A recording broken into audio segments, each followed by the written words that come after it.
এই কে আপনি? স্যার আমি একজন ক্যান্ডিডেট। এত দেরি কেন? এ কি অবস্থা আপনার?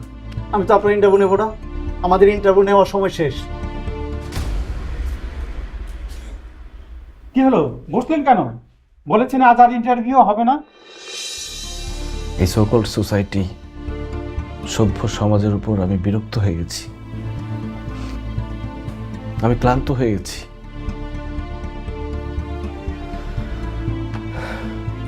আমার কাছে এখন এই সভ্য সমাজ অসহ্য লাগে। মাত্র একটা জুতার জন্য আজকে আমাকে চুরি করতে হয়েছে।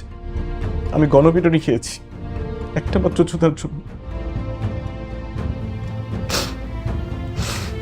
আপনারা হয়তো জানবেন একজন বেকার ছেলের আর্থিক সক্ষমতা কতটুকু থাকে। সে কি ভালো একটা জুতা পরে আসতে পারবে, ভালো পোশাক পরে আসতে পারবে, সেই খবর হয়তো আপনারা রাখেন না। আপনারা দেখেন তার বাহ্যিক সৌন্দর্য, তার বাহ্যিক স্মার্টনেস।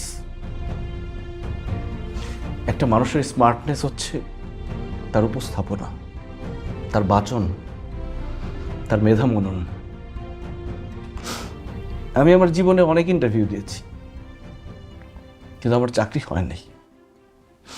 কারণ দেখা গেল যে ডিপার্টমেন্টে আমার চাকরি হবে প্রশ্ন করছে অন্য বিষয়ে, জিজ্ঞেস করছে উগান্ডার রাজধানী কোথায়, স্ট্যাচু অফ লিবার্টির হাইট কত। How funny.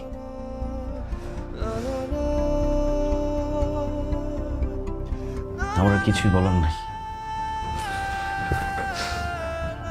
আপনাদের এই তথাকথিত ইন্টারভিউ বোর্ডকে আমি ঘৃণা করি। আপনারা মানুষের বাইরের স্মার্টনেস না, ভেতরের স্মার্টনেস খুঁজে বের করার চেষ্টা করেন। তাহলে উপকৃত হবে প্রকৃত চাকরি প্রত্যাশী, লাভবান হবে আপনাদের কোম্পানি, লাগবে না আমার চাকরি।